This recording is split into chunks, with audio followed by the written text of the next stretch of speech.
Independence day special अफार लाबोदों सेरफांगुरियाव थानाय फुंखा इन्टारप्राइज बाजाज श'रुमा। बाजाज बाइक सालायनो मोजां मोनग्रा सुबुंफोरनि थाखाय गाहाम खौरां। क'क्राझार जिल्लानि सेरफांगुरियाव थानाय फुंखा इन्टारप्राइज बाजाज श'रुमा होगासिनो दं 31 आगस्तसिम इन्डिपेन्डेन्स डे स्पेशल अफारनि एक्सेन्ज। बाइक बायगिरि बिथांमोना इसेल' बिबांनि रां होग्रोनानै प्लेटिनानि मडेल, बाजाज सिटीनि मडेल आरो पालसार 125 नि गासैबो मडेलनि बाइकखौ आरसि आरो इन्सुरेन्स लाफानानै 10,999 रां बेसेनावनो ल'एस्ट डाउन पेमेन्ट होनानै बाइक लानो हागोन आरो 1,000 रां होग्रोनानै गोसोबायदि बाइकखौ आवग्रिनानै दोननो हागोन।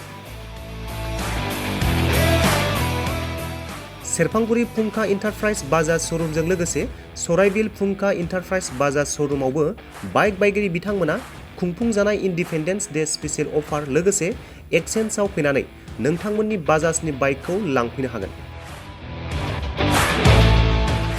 सेरफांगुरि फुंखा इन्टारप्राइज बाजाज श'रुमा नोंथांमोननो लोगोसे मोजां अफारबो लाबोदों। बेफोरनो जाबाय 5 लिटार पेट्रल फ्रि, गंसे हेलमेट फ्रि, केस होनानै बाइक बायगिरिफोरनो 1,000 रां केशबेक हरफिननाय जागोन।